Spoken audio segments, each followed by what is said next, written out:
como carrera de MBZ, tanto docentes como estudiantes nos estamos organizando para participar en esta feria productiva de nuestra universidad. ¿Qué es lo que vamos a presentar? Lo que vamos a presentar es producto de nuestras diversas asignaturas que cursamos tanto en el periodo, en el sistema semestralizado y anualizado, ¿no? Que son parte de nuestro modelo educativo socioproductivo comunitario. Es así que vamos a tener, hemos preparado en esta ocasión la presentación de nuestros diversos módulos. Vamos a empezar el recorrido de la carrera con mostrarles lo que hacemos en la producción bovina, caprina, ovina. También tenemos la producción de chanchos, ¿no? Y comentarles también que estamos empezando la construcción de nuestra cabaña porcina con la parte de la maternidad.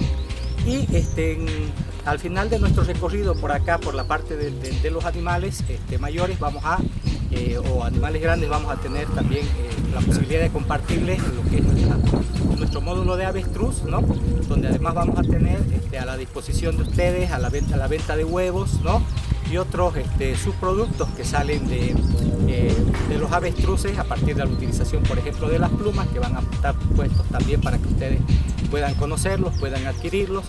De ahí vamos a ver la producción de aves, como es la producción de pollos parrilleros y gallinas ponedoras, para en la última parte conocer lo que es la implementación que estamos haciendo como carrera de producción hidropónica, principalmente para el consumo complementario o suplementario de los animales.